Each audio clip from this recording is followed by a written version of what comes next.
তোয়া, third ফ্লোরে একটা ছেলেকে দেখলাম, বেশ স্মার্ট আর হ্যান্ডসাম দেখতে, মেয়েদের সাথেও বেশ হাসাহাসি করে কথা বলছিল।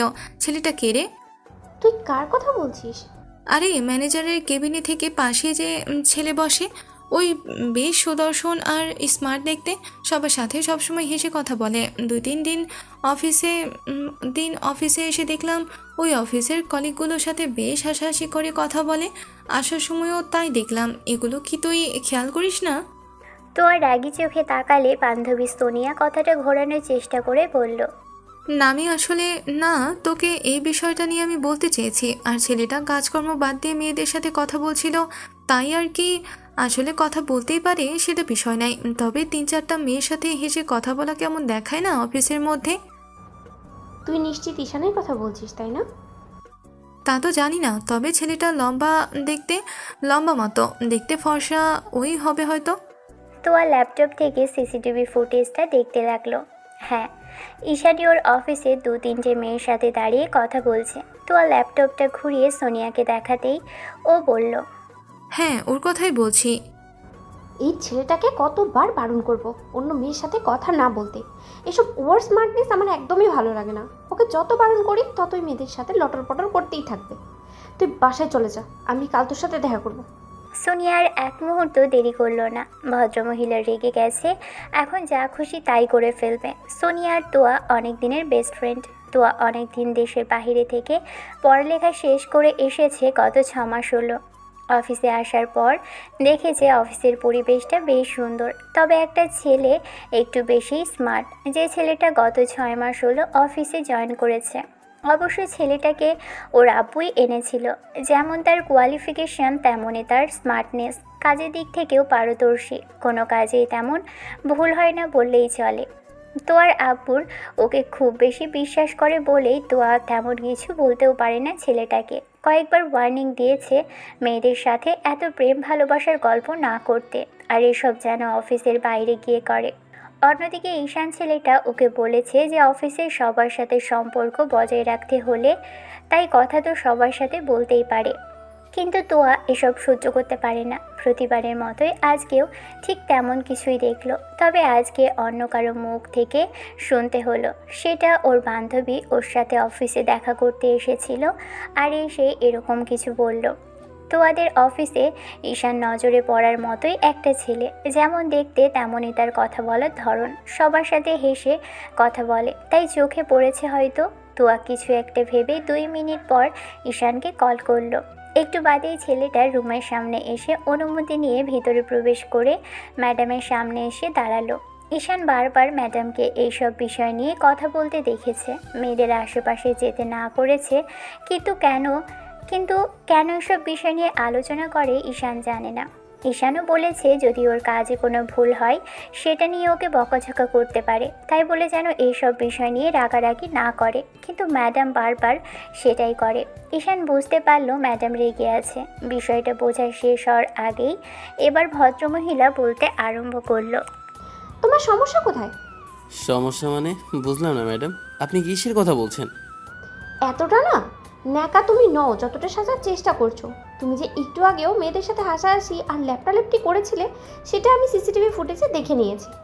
এসব নিয়ে তোমাকে আমি আগেও ওয়ার্নিং দিয়েছি, তারপরেও কোনো কথা বলো। ঈশান বারবার ম্যাডামের মুখ থেকে এসব কথা শুনতে শুনতে বিরক্ত। মাঝে মধ্যে এত বেশি সিন ক্রিয়েট করেছে যার জন্য এই অফিসে কাজ করতে আর ইচ্ছে হয় না। ম্যাডামের মেজাজটা খুব বেশি তিক্ত, তার উপর সব সময় কেমন যেন রাগ জেদ থাকে। অফিসের অন্য সব স্টাফদের সাথে এত রাগ না দেখালে ওর সাথে কেন জানি সব সময় এসব করে জোর জবরদস্তি আর রাগারাগি করতে থাকে। ম্যাডাম যেচে এসে ওর পার্সোনাল বিষয়েও কেমন নাক গলাতে থাকে। ঈশানের এগুলো ভালো লাগে না। ও বারবার বলেছে অফিসের কাজে কোনো ভুল ত্রুটি হলে সেটা নিয়ে বলতে, কিন্তু ম্যাডাম সেটা বলে না। বারবারই মেয়েগুলোর কথা নিয়ে কেন বলে। তুমি অন্যায় করেছো, সেই জন্যই মাথা নিচু করে আছো, তাই না? আমি সেটা খুব ভালো করেই বুঝতে পারছি। তুমি কাজটা করেছো, আমি সিসিটিভি ফুটেজে দেখেছি। এবার কি বলবে তুমি? কথা বলো। মিথ্যা বলার অভ্যাস আমার নেই ম্যাডাম, আর আমি ওদের সাথে কথা বলেছি, কারণ ওরা আমার কলিগ, তাই ওদের সাথে কথা বলা, ভালো সম্পর্ক বজায় রাখা এটা আমার দায়িত্ব। এখন আপনি যদি বারবার বারণ করতে থাকেন, তারপরেও এই বিষয়ে আমি কিছু করতে পারবো না। তবে আমি মধ্যবিত্ত ফ্যামিলির একটা ছেলে, আমার পক্ষে সম্ভব না মানুষকে ইগনোর করা। সত্যি কথা বলতে গেলে তোমার স্বভাবটাই না এরকম, সুন্দরী মেয়ে দেখলেই তাদের থেকে এড়িয়ে যেতে পারো না। এখন তো আমার এটাও মনে হচ্ছে ওদের মাঝখানে আমি থাকলেও তুমি আমার সাথে এমন করে কথা বলতে। ম্যাডাম, আমার পার্সোনাল বিষয়ে আমি আপনার নাক গলানোটা পছন্দ করছি না। আমি কার সাথে প্রেম করব, কাকে ভালোবাসবো আর কাকে জড়িয়ে ধরবো সেটা আমার একান্ত ব্যক্তিগত ব্যাপার। আপনি বারবার এসব বিষয়ে কেন বলতে আসছেন? দেখুন ম্যাম, আপনার এইসব ইন্টারফেয়ার করাটা আমি পছন্দ করছি না। মুখে মুখে তর্ক করাটা আমি মোটেও পছন্দ করি না। ঈশান একে তো অন্যায় করেছে, তার উপর আবার অন্যায়? কিসের অন্যায় করলাম ম্যাডাম? একজনের সাথে কথা বলা যদি অন্যায় হয়ে থাকে তাহলে আপনিও তো অন্যায় করছেন আমার সাথে কথা বলে। স্টুপিড কথাকার, তোমার সাহস কি করে হয় আমার মুখে মুখে তর্ক করার? একে তো তুমি আমার অফিসের সামান্য একজন স্টাফ, তার উপরে আমার জুনিয়র হয়ে আমার সাথেই তর্ক করার সাহস পাও কি করে? এখানে সাহসের কিছুই নেই ম্যাডাম, যেটা হয়েছে আমি সেটাই বলছি। তাছাড়া সত্যি কথা বলতে সাহস আর বড় মুখের প্রয়োজন হয় না, সত্যি যেটা করেছি সেটা বলাই যায়। তোমার সাহসিকতা অতিরিক্ত বেড়ে যাচ্ছে। সামান্য একজন স্টাফ হয়ে অফিসের বসের উপরে কথা বলাটা তোমার জন্য খুব বেশি ক্ষতিকারক হবে। এসব অন্য কাউকে মানালেও আমি মানতে পারবো না। ম্যাডাম, আমি কিন্তু আপনাকে বলেছি আমার যদি কোনো অন্যায় থাকে কাজের বিষয়ে, আমি কোনোভাবে উদাসীন থাকি কিংবা আমি কাজে কোনো ভুল করি, সেক্ষেত্রে আপনি আমার গায়ে হাত তুললেও আমি সহ্য করে নেব। কারণ টাকা দিয়ে আপনারা রেখেছেন, তাই ভুল করার জন্য রাখেননি। কিন্তু আমার পার্সোনাল বিষয়ে নাক গলানোটা আমি মোটেও পছন্দ করব না। আপনার যা খুশি তাই বলতে পারেন, তারপরেও এইসব বিষয়ে আপনি কিছু বলতে পারবেন না, বলে দিয়েছি। আপনার যদি আমাকে পছন্দ না হয় আপনি আমাকে অফিস থেকে বের করে দিতে পারেন, তারপরেও আমার কোনো পার্সোনাল বিষয়ে বারবার নাক গলানোটা আমি পছন্দ করছি না ম্যাডাম। ঈশান কথাটা বলে শেষ করতে পারল না, তার আগেই তুয়া ম্যাডাম ঝড়ের গতিতে এসে ওর শার্টের কলারটা ধরল। সাথে সাথে ঈশানের মাথায় আগুন জ্বলে ওঠে। এবার ম্যাডাম বলতে আরম্ভ করে, স্টুপিড রাস্কেল, তোমার সাহস কি করে হয় আমাকে এইসব কথা বলার? আমার সামনে দাঁড়িয়ে চিৎকার করে কথা বলো, বড় গলায় কথা বলো, এত সাহস তোমার কি করে হয়? আব্বু তোমাকে এনেছে তার মানে এই না যে তুমি বসের উপরে কথা বলবে। তোমার সাহস দেখে আমি অবাক হয়ে যাচ্ছি। ছোট লোকের মতো থাকবে। বাবা মা তোমাকে শিক্ষা দেয়নি একটা মেয়ের সাথে কিভাবে কথা বলতে? তুয়ার কথাটা শেষ হওয়ার আগেই ঠাস করে একটা শব্দ হলো, আর তাতেই সব কিছুই স্তব্ধ হয়ে গেল। কয়েক সেকেন্ড পার হতেই এরই মাঝখানে ঈশানের চোখ দিয়ে আগুন ঝরতে লাগলো। থাপ্পড়টা কে মেরেছে সেটা জানতে ইচ্ছে করছে তো। আসলে ঈশানই মেরেছে, তাও নিজের বসকে। কয়েক সেকেন্ডের আগে এরকম একটা বড় কাণ্ড ঘটিয়ে ফেলবে ছেলেটা ভাবতেও পারেনি। থাপ্পড়টা মেরে এবার নিজেরই ভয় লাগছে। এ কী করলো? শেষে কিনা এমডি ম্যাডামের গায়ে শেষ পর্যন্ত হাত তুলল। ম্যাডাম এই মুহূর্তে মাথা নিচু করে দাঁড়িয়ে আছে। অন্যদিকে ঈশান ভাবলো এখন দমে গেলে, নিজেকে অপরাধী ভাবলে কিংবা চুপ করে থাকলেই ম্যাডাম পেয়ে বসবে। তাই বেশ খানিকটা রাগী কণ্ঠে বলতে লাগলো, সমস্যা কি আপনার? আমার পার্সোনাল বিষয়ে বারবার আপনি নাক গলাতে আসেন কেন? আপনার যদি আমাকে এতই অপছন্দ হয় তাহলে অফিস থেকে বের করে দিন। আপনার এইসব কথা শুনতে আমি বাধ্য নই। অফিসের স্টাফ তাই বলে এমন না যে আমি মানুষ না। আপনি আমার আব্বু আম্মু, এমনকি আমার শিক্ষা নিয়েও কথা বলতে আসেন।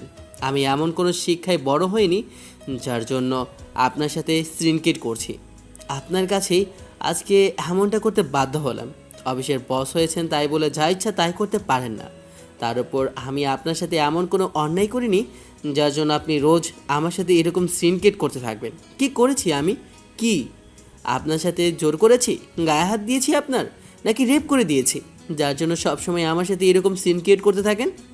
ঈশানের এমন কথার জবাবে তোয়া ম্যাডাম কোনো কথা বলতে পারল না। ছেলেটা এক গাদা কথা শুনিয়ে কেবিন থেকে বেরিয়ে গেল। এমন একটা কাজ করে ঈশানের হাত পা ঠান্ডা হয়ে আসছে। নিজের কাজের জন্য এখন ভয় লাগছে। শেষে কিনা ম্যাডামের গায়ে হাত তুলল। কে জানি এসব কেউ দেখেছে কিনা, কিন্তু কেবিন থেকে বেরোনোর সময় কাউকেই দেখেনি। রাগের মাথায় থাপ্পড়টা মেরে দিয়েছে, কিন্তু ঘটনাটা ঘটিয়ে ফেলার পর ওর যখন মনে হলো কার গায়ে হাত তুলেছে, তখন থেকেই হাত পা ঠান্ডা হয়ে আসছে।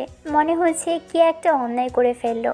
ম্যাডাম যে রাগী আর অহংকারী তাতে ওকে গুলি করে মারবে।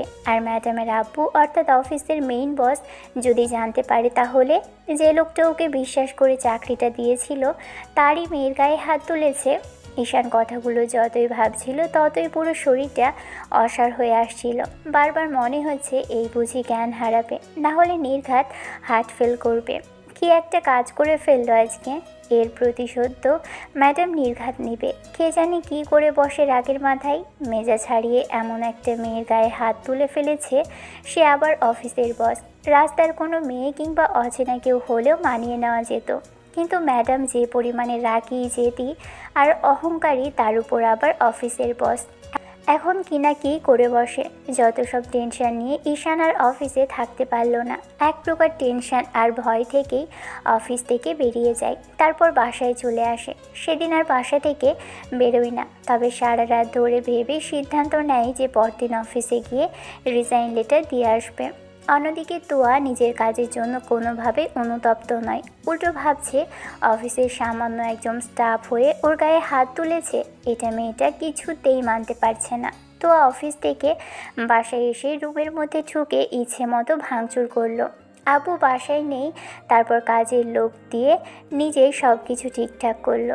রাগটা কমতেই প্ল্যান করতে লাগলো ছেলেটাকে কি করে শাস্তি দেওয়া যায়। তারপর নিজে থেকেই বলতে লাগলো, তো সাহস কি করে হয় আমার গায়ে হাত তোলার? সামান্য একজন স্টাফ হয়ে কিনা বসের গায়ে হাত তুলিস? এর প্রতিশোধ আমি নেবই। তুমি তুমি কি করে এত বড় একটা অন্যায় করলে? এর শাস্তিটা তুমি পাবে। তোকে তোকে এর জন্য চরম মূল্য দিতে হবে। আমিও দেখবো এই তোয়ার গায়ে হাত তুললে তুই কি করে আমার হাত থেকে নিজেকে বাঁচাতে পারিস। পরদিন ঈশান অফিসে আসে, তবে নানা জল্পনা কল্পনার অবসান ঘটিয়ে রিজাইন লেটারটা নিয়ে। ছেলেটা সারা রাত ধরে ভেবে তারপর সকালবেলা রিজাইন লেটার লিখেছে। ম্যাডামকে আজকে রিজাইন লেটারটা দিয়ে তারপর মুখের সামনে কতগুলো কথা বলে বাসায় চলে আসবে ভেবেছে, আর এই অফিসে জব করবে না। ঈশান অফিসে আসলো, তারপর সব কলিগদের সাথে ভালোভাবে কথা বলে নিল। ওর ব্যবহারে যদি কোনো কষ্ট পায় সেজন্য সবাইকে সরি বলল। সবাই কারণ জানতে চাইলে ছেলেটা বলল না। তারপর ম্যাডামের কেবিনের সামনে আসলো বেলা 11টার দিকে। ম্যাডাম একটু আগেই অফিসে এসেছে। ঈশান অনুমতি না নিয়ে ভিতরে প্রবেশ করলো। ম্যাডাম ওকে আসতে দেখে ওর দিকে তাকাতেই ঈশানের ম্যাডামের সামনে দাঁড়ালো। ঈশান কিছু বলার আগেই ম্যাডাম উঠে দাঁড়ালো। তারপর ওকে চারপাশ থেকে ঘুরে দেখতে লাগলে ছেলেটার রিজাইন লেটারটা ম্যাডামের টেবিলের উপর রাখতেই ম্যাডাম দরজার দিকে এগিয়ে যায়। ঈশান ততক্ষণে বলতে আরম্ভ করে, দেখুন ম্যাডাম, আমি কালকের কাজের জন্য খুবই দুঃখিত। রাগের মাথায় ওরকম করে আপনার গায়ে হাত তুলে ফেলেছি। মেয়েদের ব্যাপারে আমি খুবই শ্রদ্ধাশীল, কিন্তু আব্বু আম্মুর বিষয়ে আর শিক্ষার ব্যাপারটা তুলে আপনি অন্যায় করেছেন। আপনার অন্যায়টা হয়তো আপনার চোখে পড়ছে না, কিন্তু আপনি অন্যায় করেছেন। তার জন্য রাগের মাথায় আমি এমন একটা কাজ করে ফেলেছি। তারপরও আপনার প্রতি আমার আর কোনো রাগ নেই। আপনি এমন কথা না তুললে হয়তো আমি এইরকম ভুলটা করতাম না, কিন্তু ভুল করার পরও বুঝতে পেরেছি আমার দ্বারা অন্যায় হয়েছে। একটা মেয়ের গায়ে হাত তোলা আমার জন্য অনেক বেশি অপরাধ ছিল, তাই নিজের অপরাধটা বুঝতে পেরে আমি আপনাকে সরি বলতে এসেছি। আমি জানি আমি এখানে যতদিন থাকবো আপনি ততদিন আমার ভুল ধরবেন, ততবার আপনি আমার সাথে সিনক্রেট করবেন, অপমান করার চেষ্টা করবেন। আমি ভেবেচিন্তে সিদ্ধান্ত নিয়েছি আর আপনার আন্ডারে কিংবা এই অফিসের জবটা করছি না, তাই আমি আজকে রিজাইন লেটার দিতে এসেছি।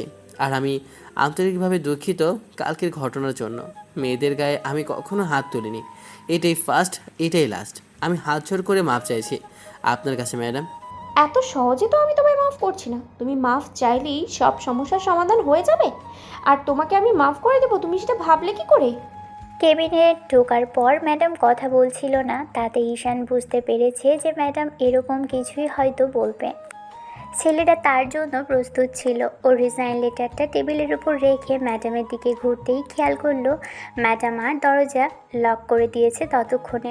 ঈশান অবাক চোখে তাকিয়ে আছে। ম্যাডাম এগিয়ে আসলো, তারপর একটা ডেভিল হাসি দিয়ে এগিয়ে এসে বুকের উপর থেকে শাড়ির আঁচলটা টেনে দেয়। মেয়েটার এরকম কর্মকাণ্ডে ঈশান হতভম্ব। এর মাঝেই ম্যাডাম নিজের চুলগুলো ছেড়ে দিয়ে এলোমেলো করে দিল। শেষে ঠোঁটের লিপস্টিকটা নিজেই লেপটে দিয়ে তারপর ঈশানের কাছে এসে ওর শার্টের কলার ধরতে লাগলো। কাল যেন কি বলেছিলে? এটাই তো বলেছিলে যে তুমি আমার রেপ করে দিয়েছো। কিন্তু আজকে তোমার সেটা না করেও তার শাস্তি ভোগ করতে হবে। যেখানে কেউ আমার দিকে চোখ তুলে তাকানোর সাহস পায় না, সেখানে তুমি আমার গায়ে হাত তুলেছো। তোমাকে এই অন্যায়ের শাস্তিটা তো পেতেই হবে, যে শাস্তি তোমাকে সারা জীবন ধরে ভোগ করতে হবে। তুমি অফিস থেকে বের হয়ে যাবে, তবে এমনি এমনি নয়। আজকে একটা কলঙ্কের দাগ আর অপমান নিয়েই বেরিয়ে যাবে। আমার গায়ে হাত তোলার ফল কী হতে পারে আজকে তুমি সেটা বুঝতে পারবে। যেটা হবার সেটাই হলো। ঈশান যেটা আজ করছিল ম্যাডামের এরকম কর্মকাণ্ড দেখে, আর সেটাই হলো। এরই মাঝে ম্যাডাম চিৎকার চেঁচামেচি করতে লাগলো। মিনিট দুয়েকের মধ্যেই পুরো অফিস জুড়ে নীরবতা নিস্তব্ধতা বিরাজ করতে লাগলো। এবার ম্যাডাম নিজেই গিয়ে দরজা খুলে দিল। তারপর সবাইকে দাঁড়িয়ে থাকতে দেখে কান্না করে বলতে লাগলো, আপনারা বাঁচান প্লিজ। দেখুন এই ছেলেটা আমার সাথে কি করার চেষ্টা করছে। আমার সাথে জোর জবরদস্তি করেছে। আমি কাল ওকে একটু বকাঝকা করেছি, তার জন্য আজকে আমার সম্মান নষ্ট করতে চাইছে। আপনারা আমাকে বাঁচান, না হলে আমার কোনো একটা ক্ষতি করে দেবে। ঈশান বুঝতে পারলো সবাই ওকে ভুল বুঝবে। এরই মাঝখানে অফিসের সবার মাঝে বলাবলি আর কথার হিড়িক পড়ে গেল। সবাই ঈশানকে ছোট লোক, লম্পট, দুশ্চরিত্রা আর যত সব বড় বড় উপাধি দেওয়া যায় সব কিছুই দিতে লাগলো। ঈশান ম্যাডামের রুমের ভিতরের আশেপাশে তাকিয়ে দেখলো বেশ কয়েকটা জায়গায় সিসি ক্যামেরা লাগানো আছে। তাতে ঈশান বুঝতে পারলো এ যাত্রায় বেঁচে যাওয়ার মতো একটা সুযোগ আছে। সবাই যখন নানান কথা বলছিল আর ওকে নানান শাস্তি দেওয়ার কথা বলছে, তখন ঈশান হাতের ইশারায় সবাইকে থামিয়ে দিয়ে বলতে আরম্ভ করলো, ম্যাডাম, আজকে যা বলবে আপনারা তাই বিশ্বাস করবেন। তবে আমি আপনাদের জোর গলায় বলবো না যে আমি অন্যায়টা করিনি, আর বেঁচে যাওয়ার জন্য চেষ্টা করব। তবে আমি প্রমাণ দিতে পারি আমি অন্যায়টা করিনি। আমি জানি প্রমাণ ছাড়া আজকাল কোনো কাজই হয় না। একটা মেয়ে যদি একটা ছেলের নামে কোনো প্রকার ব্লেম করে তাহলে আপনারা অবশ্যই বিশ্বাস করবেন, কিন্তু একটা ছেলে যদি এই একই কথা বলতো আপনারা বিশ্বাস করতেন না। আমাকে 2 মিনিট সময় দিন, আমি আপনাদেরকে প্রমাণ দেখাচ্ছি। সিসি ক্যামেরার ফুটেজগুলো সরাসরি ম্যাডামের ল্যাপটপে যায়। ঈশান আর এক মুহূর্ত দেরি করলো না, তাড়াহুড়ো করে এসে ল্যাপটপটা থেকে সিসিটিভি ফুটেজ চেক করতে লাগলো। মিনিট 5 খোঁজার পর যখন কেউ কিছু বলতে যাবে তার আগে ঈশান একটু আগের ফুটেজটা বের করে সবার সামনে তুলে ধরলো আর কালকের বিষয়টা সবাইকে বলতে লাগলো। সবাইকে সবটা বলার পর পুরো অফিসে আবারও নীরবতা আর চুপচাপ পরিবেশ বিরাজ করতে লাগলো। ম্যাডাম ফুটেজটা দেখার পর একদম মাথা নিচু করে নিল লজ্জায়। ঈশান সবার দিকে একটু অদ্ভুতভাবে তাকিয়ে রইল, তারপর তার ছেলের চোখে দেখতে লাগলো। ঈশানের এই মুহূর্তে মনে হচ্ছে যে এতগুলো দিন ধরে অফিসে কাজ করার পরও মানুষ মানুষকে বিশ্বাস করতে পারে না। আজকে যদি সিসিটিভি ফুটেজটা কাউকে দেখাতে না পারতো তাহলে হয়তো সবার সামনেই ছোট হয়ে যেতে হতো। কথাগুলো ভেবেই ছেলেটা সবার দিকে এক দৃষ্টিতে তাকিয়ে থেকে বলতে লাগলো, কাল রাগের মাথায় ম্যাডামের গায়ে হাত তুলেছিলাম। উনি আমার বাবা মা আমার শিক্ষা দীক্ষা নিয়ে কথা তুলেছিল, তাই রাগের মাথায় একটা থাপ্পড় মেরেছিলাম। কিন্তু বুঝতে পারিনি যে এরকম একটা নাটক করে আমার সম্মান নষ্ট করার চেষ্টা করবে। আসলে ছেলে মানুষকে মানুষ বিশ্বাস করতেই যায় না। ছেলে মানুষদেরকে মানুষ ভাবে খুব দয়াময়হীন একটা প্রাণী। আপনারাও ঠিক তেমনটাই করলেন। একটু আগে আমাকে পুলিশে দেওয়ার কথা বলছিলেন, গায়ে হাত তুলতে চাইছিলেন, তাই না? তবে একটা কথা, কাউকে দোষারোপ করার আগে সবসময় তাকে একটু বলার সুযোগ দেবেন। আর হ্যাঁ, এরপর থেকে যদি কেউ এমন নাটক করে তাহলে অবশ্যই বিষয়টা সত্য মিথ্যা যাচাই করবেন, নাহলে আমার মতো কারো জীবনটা নষ্ট হয়ে যাবে। আজকে হয়তো উপরওয়ালাই আমাকে বাঁচালো, না হলে আমার সম্মানটা সবার সামনে ধুলে মিশে যেত। আর ম্যাডাম, আপনাকে কষ্ট করতে হবে না, আমি এমনিতেই চলে যেতাম। আপনি খামাখে এত কষ্ট করলেন, কিন্তু এখন দেখুন সবার সামনে আপনি নিজেই ছোট হয়ে গেলেন। ঈশান সেদিন অফিস থেকে বেরিয়ে যায়। তারপর কেটে গেছে পুরো 2টা সপ্তাহ। এই 2টা সপ্তাহে অফিসের কেউ আর ম্যাডামের সাথে এসব বিষয়ে কোনো কথা বলেনি। কাজের বিষয় ছাড়া তেমন করে কেউ কথা বলেনি। এই ঘটনার পর থেকে একটা সপ্তাহ যাবৎ তোয়ার দিকে সবাই কেমন করে যেন তাকাতো। নিজের এমন কাজের জন্য নিজেরই লজ্জা লাগছিল তোয়ার। বারবার মনে হচ্ছিল কি একটা কাজ করে ফেললো। এত বাজে একটা কাজ নিজেই করে ফেলবে, কিংবা একটা ছেলেকে ছোট করার জন্য এত বাজে চিন্তা ওর মাথায় আসবে নিজেই ভাবতেও পারেনি। তারপর যখন কাজটা করেছিল রাগের মাথায় এরকম একটা সিদ্ধান্ত নিয়েছিল। তারপর বুঝতে পেরেছিল 2 সপ্তাহ বাদে সেদিন যখন তোয়ার আব্বু বাসায় ফিরল, বাসায় ফিরে সব কিছুই জানতে চাইল। অফিসের কাজকর্মের বিষয়ে জানতে চাইলে তোয়া সত্যটা বলতে পারল, কিন্তু অফিসের বিষয়টা জিজ্ঞেস করতেই মেয়েটার মুখটা কালো হয়ে গেল। তোয়ার আব্বু বারবার জিজ্ঞেস করার পরও তোয়ার আব্বুর কথার জবাব দিল না। আব্বু চলে গেল। ভদ্রলোক বুঝতে পারলো কিছু তো একটা গন্ডগোল পাকিয়েছে, তাই সবটা জানতে অফিসে যেতে হবে। ভদ্রলোক পরের দিন অফিসে আসলেন, তারপর সবার সাথেই কথা বললেন। কিন্তু আশ্চর্যজনক বিষয় হচ্ছে সবার সাথে দেখা হলেও ঈশানের সাথে ওনার দেখা হলো না। আর এত চিন্তা করার পরও কারো মুখ থেকে কোনো কিছু বের করতে পারলেন না। শেষে ভদ্রলোক ঈশানের এক কলিগ, যে মেয়েটা ঈশানের পাশেই বসতো, ওর সাথেই জবে জয়েন করেছিল, সেই রিয়া নামের মেয়েটাকে অফিসের সাবেক বস মানে তোয়ার আব্বু দেখার পর মনে হলো এই মেয়েটা অন্তত হয়তো কিছু জানতে পারে। আচ্ছা রিয়া, আমাকে সত্যি করে একটা কথা বলো তো, অফিসে কি হয়েছে? সবাইকে দেখছি কেমন চুপচাপ আছে, আর আমি তো ওকে জিজ্ঞেস করলাম সব কিছু ঠিকঠাক আছে কিনা, ও আমার থেকে সবটা এড়িয়ে যাওয়ার চেষ্টা করলো। অফিসে এসে সবাইকে দেখলেও ঈশানকে দেখছি না, কারণ কি বলতো? নিশ্চয়ই কিছু হয়েছে। কি হয়েছে বলো, যার জন্য ছেলেটাকে দেখছি না? নাকি আজকে ছুটি নিয়েছে, ও কোনো অসুবিধায় পড়েছে? রিয়া মেয়েটা আমতা আমতা করতে লাগলো।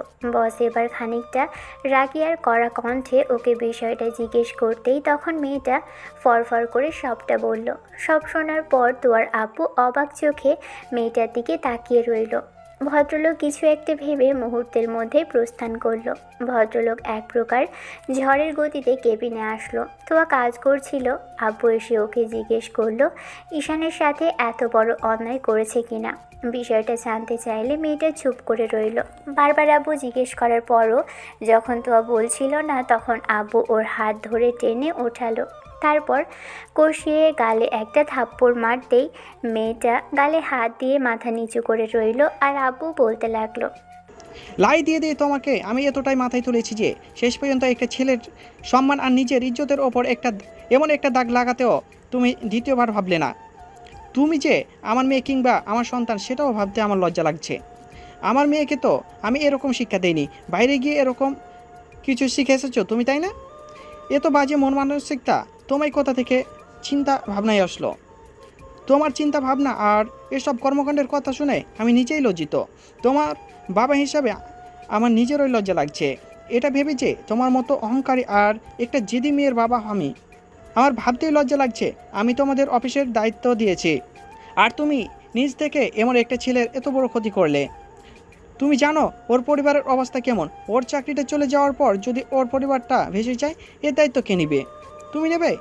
ওর পরিবারের অসুস্থ বাবা আছে, মা আছে, একটা বোন আছে, তুমি তাড়াতাড়ি দায়িত্ব নেবে? তুমি দিন দিন এত বাজে হয়ে যাচ্ছ, সেটা আমিও কল্পনা করতে পারছি না। মানুষকে সাহায্য না করতে পারলে তাকে এমন করে কষ্ট দিও না, যার জন্য সেটা তার জীবন মৃত্যুর কারণ হয়ে দাঁড়ায়। ঈশানের জায়গায় কোনো মেয়ে হলে কি করতে বলতো? তুমি হলেও তো সুসাইড করে নিতে। ছেলেদেরকে বুঝতে খুব কষ্ট হয় তোমাদের, তাই তো? সেজন্য কাউকে ছোট করার জন্য দ্বিতীয়বারও ভাবারও সময় নাও না। তোয়া আপুর কথাতে মাথা নিচু করে রইল। তারপর একটা সময় বলতে লাগলেন, আজকের পর তুমি আর অফিসে আসবে না। অফিসে যদি আসো তাহলে ঈশানকে ফিরিয়ে নিয়ে আসবে, আর না হলে তোমার অফিসে বসতে হবে না। নেহাত তুমি মেয়ে, তাই তোমার এত বড় অপরাধের পরেও তোমাকে ফেলে দিতে পারছি না। না হলে অন্য কোনো বিষয় হলে আমি এটার সুরাহা করেই ছাড়তাম। তোয়া ভয়ার্ত চোখে বাবার দিকে তাকিয়ে রইল। কিছুক্ষণ বাবা মেয়েকে ইচ্ছে মতো বকাঝকা করেছে। তোয়ার প্রথমে রাগ হলেও পরবর্তীতে বুঝতে পারলো ও একটা ছেলের কত বড় অন্যায় করতে যাচ্ছিল। আর যে অন্যায়টা ও করেছে তারপর ঈশান আর অফিসে আসেনি। হয়তো সেদিনের পর আর লজ্জায় কিংবা এরকম একটা ঘটনা ঘটলো বলেই এখানে আসেনি। দ্বিতীয়বার আর বিপদে পড়তে চায়নি বলেই আব্বু হাজারবার ওকে ধমক দিয়ে কথা বললেও তোয়া কোনো কথা বলল না। শেষে আব্বুর যাওয়ার সময় ও শুধু বলে গেল, খবরদার, তুমি আর অফিসে আসবে না। তোমার মতো মেয়েকে আমার অফিসের দরকার নেই। তুমি অফিসে থাকলে আমার ব্যবসাটাকে লাঠি তুলবে। আমি চাইছি না তোমার জন্য অফিসে আর কোনো স্টাফ এখান থেকে চলে যাক। আর যদি অফিসে আসতে হয় তাহলে তুমি এরপর ঈশানকে ফিরিয়ে এনে তারপর অফিসে আসবে। তোয়ার আব্বু চলে গেল। গত 1 সপ্তাহ যাবৎ ভদ্রলোক তার মেয়ের সাথে কথা বলে না। ভদ্রলোক মেয়ের এমন একটা অন্যায়ে নিজের প্রতি লজ্জিত। এত বাজে একটা মন মানসিকতার মেয়ে ওনার আছে, উনি সেটা ভাবতেই পারছেন না। উনি কাউকে বলতেও পারছিলেন না ওনার মেয়ে এত বাজে চিন্তা ভাবনা করেছে। একটা ছেলেকে সবার সামনে ছোট করতে গিয়ে নিজের মান সম্মানটাকে ছোট করতেও দুবার ভাবেনি। ভদ্রলোকের মন খারাপ দেখে তোয়া কয়েকদিন বলেছিল, ঠিক আছে আব্বু, তোমার যদি এত ইচ্ছেই ওকে ফিরিয়ে আনার, তাহলে আমি ওকে অফিসে ফিরিয়ে আনবো। আর আমি আমার ভুল বুঝতে পেরেছি, তার জন্য ওর কাছে আমি মাফও চেয়ে নেব। তাই আমি ওর বাসার ঠিকানাটা জানতে চাইছি। দয়া করে তুমি ওর বাসার ঠিকানাটা বলে দাও। আব্বুর সাথে কোনো কথাই বলেনি। পরদিন তোয়া অফিস থেকে ঈশানের বাসার ঠিকানা নিয়ে তারপর সেদিকে চলে যায়। তারপরও ওখানে যাওয়ার পর অনেকবার ঈশানের সম্পর্কে জানার চেষ্টা করলেও ঈশানের আব্বু আম্মু কথা ঘোরানোর চেষ্টা করে, কিন্তু ওরা এমন কেন করছে তোয়া সেটা বুঝতে পারে না। শেষে তোয়া হাত জোর করে রিকোয়েস্ট করতেই তখন ঈশানের আম্মু ডেকে একটা জায়গায় আনলো। ওর হাত ধরে টানতে টানতে একটা রুমের সামনে এনে দাঁড় করালো। তারপর রুমের দরজাটা খুলে দিতেই তোয়া দেখলো ঈশান ভিতরে শুয়ে আছে। কিন্তু এত অবেলায় ছেলেটা শুয়ে আছে কেন? তোয়া কিছু বুঝে ওঠার আগেই ঈশানের আম্মু কান্না করে ফেললো আর বলতে আরম্ভ করলো, সেদিন তুমি ওকে অপমান করার পরও অফিস থেকে আনমনে বেরিয়ে গিয়ে হাঁটছিল, আর তখনই পেছন থেকে একটা গাড়ি এসে ধাক্কা দেয়। ছেলেটা পাশে ধাক্কা দেওয়ালের সাথে এমন সজোরে আঘাত পায় ছেলেটা। সেদিন হসপিটালে নেওয়ার পর ডক্টর জানে ও বেঁচে তো গেছে, তবে কোমায় চলে গেছে। কবে নাগাদ ও এখান থেকে বের হবে সেটাও কেউ বলতে পারে না। তোমার কাছে আমার একটা প্রশ্ন মামনি, আমার ছেলে কি এতই অন্যায় করেছিল তুমি যা শাস্তি ওকে দিতে গিয়ে এরকম জীবন মৃত্যুর মাঝখানে ফেলে দিলে? কি এমন অন্যায় করেছিল আমার ছেলে? তুমি আমাদের বলতে আমরা ওকে শাস্তি দিতাম, অফিস থেকে বের করে দিতে। তারপরেও ওর সাথে কি এমন করেছিলে তার জন্য ছেলেটা এরকম করে অ্যাক্সিডেন্ট করে বসলো। এখন আমাদের পুরো পরিবারটা পথে বসে যাচ্ছে। সেটা শুধু তোমার জন্য মামনি। তুমিও তো কোনো মায়ের সন্তান, তবে যে তোমাকে শিক্ষা দিয়েছি আমি বলবো তার শিক্ষায় কিছুটা কমতি আছে। নিজের থেকে ছোট পর্যায়ের মানুষের সাথে কিভাবে কথা বলা দরকার তুমি হয়তো সেটা জানো না। আর না জেনে যে এত বড় অন্যায় করেছো, তার জন্য চাই না আমার ছেলেটাকে এত বড় বিপদে পড়তে হয়েছে। মামনি, আমার ছেলের জন্য তোমার কাছে আমি মাপ চাইছি। যদি কোনো অন্যায় করে থাকি তার জন্য তুমি ওকে মাফ করে দিও। তারপর অন্তত তো একটাবার বলো যে আমার ছেলে কি এমন অন্যায় করেছিল। তোয়া কিছু বলতে পারল না, তবে কান্না করে ফেললো। ঈশানের এই অবস্থার জন্য একমাত্র ওই দায়ী। সেদিন অফিস থেকে বেরোনোর পর কি হয়েছিল কিংবা ঈশানের সাথে কিভাবে এরকম কিছু হলো সেটা জানার জন্য তো পরদিন অফিসে যায়। অফিস থেকে বেরিয়ে তারপর চারপাশের সবাইকে প্রশ্ন করতে থাকে। এসব বিষয়ে প্রশ্ন করার পর অফিস থেকে কিছুটা দূরে আসতেই জানতে পারে যে কিছু লোকজন সেদিন এখানে ছিল যেখানে ঈশানের অ্যাক্সিডেন্টটা হয়েছিল। আর কত তারিখে অ্যাক্সিডেন্টটা হয়েছিল সেটা থেকেই তোয়া বুঝতে পারলো যে সেদিনের এই ঘটনার পরে ঈশানের অ্যাক্সিডেন্ট হয়েছে। তোয়া এত বেশি অসহায় আর অপরাধী আজকে মনে হচ্ছিল যে কাজের জন্য নিজেকে খুব বেশি ছোট মনে হতে লাগলো। বারবার মনে হতে লাগলো ও পৃথিবীর সবচেয়ে বড় অপরাধী। সেদিনের ওই কাজের জন্য নিজেকে খুব বেশি অপরাধী মনে হচ্ছে। গত 2-3টা দিন আর তার অফিসে যায়নি, শুধু বাসায় শুয়ে থেকেছে আর পেটে বালিশে মুখ গুজে কান্না করেছে। সেদিনের করা অন্যায় থেকে আজকে বুঝতে পারছে যে একটা ছেলের জীবনটাও ঠিক কিভাবে নষ্ট করে দিয়েছে। তোয়ার আব্বু বিষয়টা জানতে পেরেছে বাসায় আসার পরেই, কারণ উনি ঈশানের খোঁজ খবর নিয়েছিল। তারপরও তোয়াকে আর বিষয়টা বলেনি, কিন্তু মেয়ে যে ঈশানের বাসায় অবধি গিয়ে সবটা জানতে পারবে সেটা উনি ভাবতে পারেননি। সেদিন তোয়ার আব্বু ওর রুমে আসে আর এসে দেখে তোয়া কান্নাকাটি করছে। ভদ্রলোক মাথায় হাত রাখতেই তোয়া কান্না করে আব্বুকে সবটা বলতে লাগলো। তোয়া আব্বুকে জড়িয়ে ধরে বলতে লাগলো, আপু, আমি অনেক বড় ভুল করে ফেলেছি, জানো তো। আমি এত বড় পাপ করে ফেলেছি যার জন্য একটা ছেলের জীবনটা পুরো নষ্ট হয়ে গেছে। ও এখন কোথায় আছে জানো? আমি কি একটা অন্যায় করে ফেললাম বলো তো? সব আমার জন্যই হয়েছে, তাই না বলো? আমি এত বড় অন্যায় করতে পারলাম কি করে? আবু, আবু বলো না যে ও ঠিক হয়ে যাবে। ও এমন করে শুয়ে আছে, আমার দেখতে খুবই বেশি কষ্ট হচ্ছে। আমার মনে হচ্ছে আমি জীবনের সবচেয়ে বড় বাজে আর খারাপ একটা কাজ করে ফেলেছি। আমি এই অন্যায়ের কি করে প্রায়শ্চিত্ত করব বলো না আব্বু? আমার আমার রাগ জেদ আর অহংকার থেকে আমি কিছুই বুঝতে পারিনি। কিন্তু কিন্তু সেদিন যখন ওর বাসায় গেলাম, ওর আব্বু আম্মু আর ওর পরিবারের পরিস্থিতি দেখে আমার মনে হয়েছে মানুষের জীবনের করা কিছু ভুল থাকে, আর সেই ভুলটা আমি সেদিন করেছি।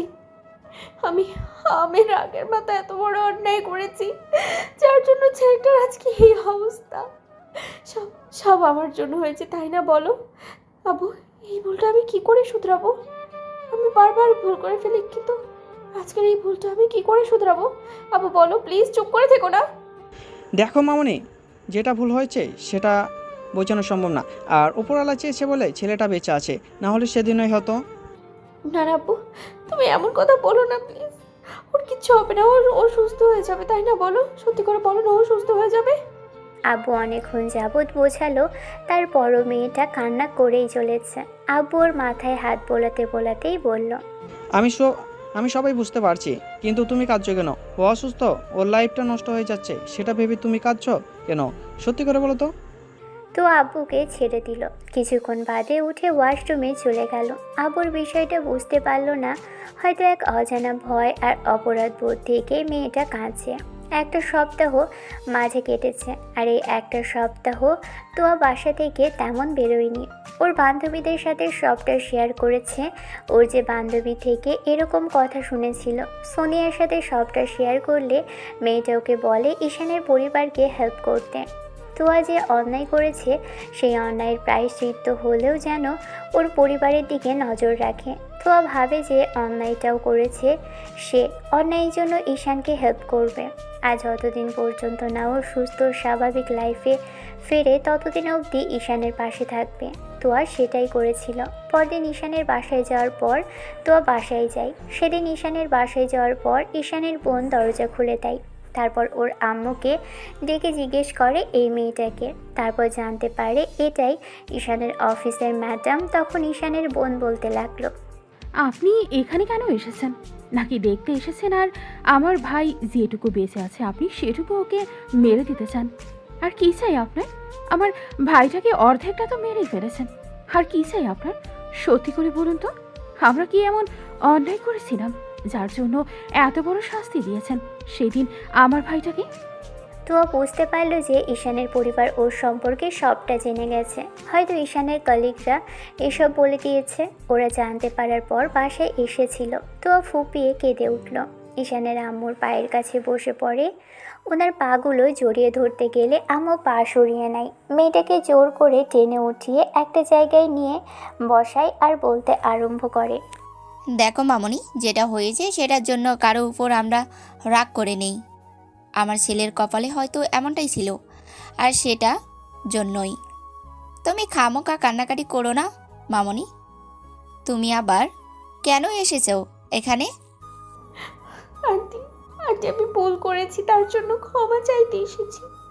আমি আমি অন্যায় করেছি, তার প্রায়শ্চিত্ত করতে এসেছি। আমি না অনেক বড় ভুল করে ফেলেছি। আমি যে অন্যায় করেছি সেই অন্যায়ের জন্য আমাকে একটু একটু প্রায়শ্চিত্ত করতে দাও। আমি কথা দিচ্ছি, যতদিন পর্যন্ত না ঈশান সুস্থ হয় ততদিন পর্যন্ত আমি ওর পাশেই থাকবো। যেদিন ওর জ্ঞান ফিরে আসবে, আমার সাথে কথা বলবে, আমি মাফ চাইবো, দেখবে ও আমাকে মাফ করে দিবে। ঈশান অনেক ভালো ছেলে, আমি জানি। আমি যে অন্যায় করেছি তার জন্য আমাকে ঠিকই মাফ করে দেবে। ঈশান যেদিন বলেছিল যে আমি এরকম না করলেও পারতাম, আমি অন্যায় করেছি, আর আজকে থেকে সেটা প্রায়শ্চিত্ত করবো। আপু, তুমি আমাকে মাফ করে দাও প্লিজ। দেখো ছোট আপু, আমি তো তোমার বোনের মতো। আমার না আম্মু নেই, ছোটবেলা থেকে আম্মু ছাড়া বড় হয়েছি, তাই বিগড়ে গিয়েছিলাম। কিন্তু আব্বু সেদিন থাপ্পড় দিয়ে বুঝিয়েছে যে আমি কত বড় অন্যায় করেছি। তুমি প্লিজ আমার উপরে রাগ করে থেকো না। দেখো আমি তোমার ভাইকে সুস্থ করে তুলবো, আর ওর প্রতি যে অন্যায় করেছি সেটা থেকে ওকে সুস্থ করে তুলবো। দেখো সবটা একদিন ঠিক হয়ে যাবে। কিচ্ছু ঠিক হবে না। কি ঠিক করে দেবেন আপনি? এই অসুস্থ ভাইটাকে সুস্থ করে দিতে পারবেন? আমাদের পুরো পরিবারটা অচল হয়ে গেছে, সেটাকে সচল করে দিতে পারবে? আমার একটা মাত্র ভাই, আমাদের একমাত্র আশা ভাষার, ওকে ঘিরে আমাদের যত চিন্তা চেতনা ছিল, আপনার জন্য সব নষ্ট হয়ে গেছে। এখন এসে আপনি বলছেন সব ঠিক করে দেবেন? এত সহজ সব কিছু ঠিক করে দেওয়া? আপনার সাথে এমন কিছু হলে পারতেন সবটা সহ্য করতে? আপনারা বড়লোকেরা শুধু পারেন সব কিছু বিগড়ে দিতে, কিছু ঠিক করতে পারেন না। আপনারা শুধু পারেন মানুষের সাথে মিসবিহেভ করতে, মানুষকে ছোট করতে। হ্যাঁ, যেমন করে করেন আমার ভাইটাকে, তারপর এরকম অর্ধমৃত অবস্থায় বাসায় ফেরত পাঠালেন। আপনার যদি এতই সমস্যা ছিল তাহলে কেন পারলেন না ওকে অফিস থেকে বের করে দিতে? তারপরও এত বড় একটা শাস্তি কেন দিলেন আমার ভাইটাকে? সুইটি অনেকক্ষণ যাবৎ নিজের মনের ভিতর থাকা চাপা রাগ আর কষ্টের বহিঃপ্রকাশ করতে লাগলো। একটা পর্যায়ে তোয়া সুইটিকে দু হাতে জড়িয়ে ধরতেই সুইটি কেঁদে কেঁদে ওর কষ্টের কথাগুলো বলতে লাগলো। ওদের পরিবারের এখন বেহাল দশা। মেয়েটা এখন টিউশনি করে পুরো পরিবারটা চালাচ্ছে। ঈশানের ইনকামটা দিয়েই ওরা চলতে পারতো, কিন্তু সেদিনের অ্যাক্সিডেন্টের পর থেকে অনেকগুলো টাকা বেরিয়ে গেছে। ঈশান জব করে যেটুকু জমিয়েছিল সেটুকুও ও চিকিৎসার পিছনেই গেছে। অসুস্থ বাবা, তার উপর পুরো সংসারটার দায়িত্ব এখন এই পিচ্চি মেয়েটার উপর। সব কিছু শোনার পর তোয়ার মরে যেতে ইচ্ছে করছে। কি একটা অন্যায় করে ফেললো, এত বড় পাপ ওর দ্বারা কিভাবে হলো? তোয়া সেটা ভেবেই কেঁদে কেঁদে বলতে লাগলো। আন্টি, ছোট আপু, আমি কথা দিচ্ছি, আমি সব ঠিক করে দেবো। দেখো, ঈশান যে জবটা করতো ওই জায়গায় তুমি জব করবে, তো তুমি আমাদের অফিসে যাবে, আমি তোমাকে একটা জব দিব, তোমাদের আর কোনো কষ্ট থাকবে না। আমি জানি আমি হেল্প করে সেটা নিবে না, কারণ এই মুহূর্তে তোমরা আমাকে বিশ্বাস করো না, আমাকে অনেক বেশি ছোট ভাবছো। দয়া করে আমার এইটুকু কথাটা বিশ্বাস করো। আমি চাইছি ঈশান আবার সুস্থ স্বাভাবিক লাইফে ফিরে আসুক। তোমরা আমার কথাটা একটু বিশ্বাস করে দেখো, আমি সব ঠিক করে দেবো আন্টি। তোয়া গত 1 মাস যাবৎ ঈশানের বাসায় আসছে, তবে ঈশানের সাথে দেখা করতে পারলেও তোয়া ওর বোনকে মানাতে পারছে না। তোয়া ভেবেছে মেয়েটাকে অফিসে নিয়ে গিয়ে একটা চাকরির ব্যবস্থা করে দিবে, যার জন্য অনেক কান্নাকাটি পর্যন্ত করেছে। ঈশানের আম্মু আর বোনের পায়ে পর্যন্ত ধরতে গেছে, কিন্তু ওরা নির্দয় হলেও ওকে এত ছোট করে কথা বলেনি, যার জন্য তোয়ার খারাপ লাগবে। দুজনেই শুধু কান্নাকাটি করে নিজেদের মনের কষ্টের কথাগুলো প্রকাশ করেছে। তোয়া দেখেছে ঈশানের আপু কিভাবে বেডে পড়ে আছে, আর এই অবস্থায় এরকম একটা ছেলেকে কিনা ও এত বাজেভাবে আঘাত করলো। আর ঈশান এত কিছু লুকিয়ে রেখে হাসি মুখে সবার সাথে কথা বলতো, আর তোয়া কিনা সেই ছেলেটাকে এত বড় একটা বিপদের মুখে ঠেলে দিল। নিজেকে খুব বেশি অসহায় লাগছে আজকাল।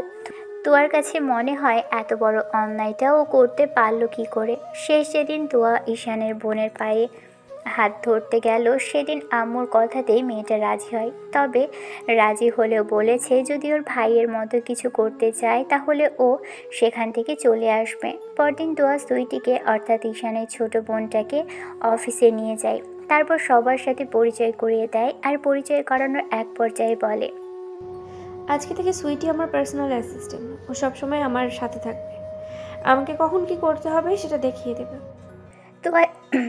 তোয়া জানে পৃথিবীটা কত কঠিন। এই ছোট্ট মেয়েটার প্রতি যে মানুষের বাজে দৃষ্টি পড়বে সেটা তোয়া ভালোভাবেই জানে।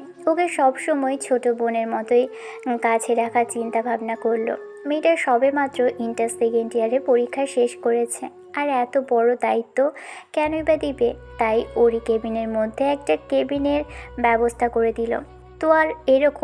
তোয়া এরকম মহানুভবতা দেখে প্রথমে যদি ভেবেছিল যে ওদেরকে সাহায্য করছে, কিন্তু পরবর্তীতে তোয়া ওকে অনেক বোঝালো, বলল যে অন্যায় করেছে সে, প্রায়শ্চিত্ত করার জন্য হলেও ওকে এখানে থাকতে হবে।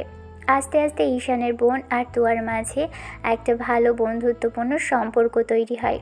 ঈশানের বাসাতে তোয়ার যাতায়াতটা অফিসের সবার ভালো চোখে না দেখলেও তোয়া সবাইকে সাবধান করে দিয়েছে এসব বিষয়ে কোনো আজে বাজে কথা না বলতে। তোয়া প্রথমে সুইটির বিশ্বাসে জিততে পারছিল না, কারণ ওর ভাইয়ের সাথে এত বড় একটা অন্যায় করার পরে হয়তো মেয়েটা ওকে বিশ্বাস করতে পারছে না। কিন্তু অনেক চেষ্টার পর মেয়েটাকে বিশ্বাস করাতে পারলেও যে ওদের কোনো ক্ষতি চায় না, যেটা করেছে নিজের অজান্তেই আর ভুল করেছে, তাই সে ভুলের প্রায়শ্চিত্ত এখন করতে চায়। 2 মাস বাদ ঈশানের বাসায় তোর প্রতিনিয়ত যাতায়াত হয়ে গেল। তোর আব্বু এসব দেখার পর ওকে জিজ্ঞেস করেছিল যে ও কেন এসব করছে। তখন মেয়েটা বলেছে, দেখো আব্বু, আমি অন্যায় করেছি। তোমার ভাষ্যমতে এত বড় একটা অপরাধ করার পরেও কি আমার সেটার সাজা হবে না? আমি চাইছি ঈশান সুস্থ হয়ে উঠুক। আমি ওর কাছে মাফ চেয়ে নেব। কাউকে এত কষ্ট দেখে আমি এটা সহ্য করতে পারছি না, আর ভালো থাকতেও পারছি না। নিজের কাজের জন্য নিজেকে অনেক বেশি ছোট মনে হয় আজকাল, তাই আমি ওদের একটু সাহায্য করছি। তুমি এইসব বিষয় নিয়ে আবার অন্য কিছু ভেবো না প্লিজ। তুমি তো বলতে যে মানুষের পাশে দাঁড়াতে, সাহায্য করতে, অন্তত তুমি আমাকে বাধা দিবে না, আমি সেটা আশা করছি। তোর আব্বু মেয়ের কথা শুনে অনেক বেশি খুশি হয়, ভাবে যে মেয়ে যেহেতু ভালো কাজ করতে চাইছে তাহলে আর বাধা দিবেই বা কেন। মাঝে কেটে গেছে 6টা মাস। এই 6টা মাসে তোর প্রতিনিয়ত ঈশানের বাড়িতে প্রতিনিয়ত এগিয়েছে। আর প্রথম দিকে তোর ঈশানের বাসাতে যাতায়াতটা সবাই বাজেভাবে নিলেও পরবর্তীতে এসব নিয়ে আর মাথা ঘামায়নি। কারণ একদিন তোর ঈশানের বাসায় যাবার সময় শুনেছিল আর বাসার চারপাশের সবাই গুজুর গুজুর ফুসুর ফুসুর করছে। এসব শোনার পর তোর সবাইকে বেশ কড়া কণ্ঠে কিছু কথা শোনাতেই তেমন কেউ আর কিছু শুনতে পায়নি।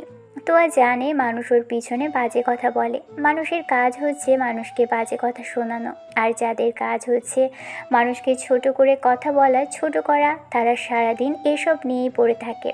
মানুষকে কষ্ট দেওয়াটাই তাদের একটা মূল লক্ষ্য। কাকে কিভাবে ছোট করা যায়, কিভাবে কাকে দমিয়ে রাখা যায়, এসবই মানুষ চিন্তা করতে থাকে। তোয়া নিজের কাজটা বন্ধ রাখেনি, প্রতিনিয়ত ঈশানের বাসায় আসে আর প্রত্যেক দিন ঈশানের সাথে সময় কাটায়, কথা বলার চেষ্টা করে।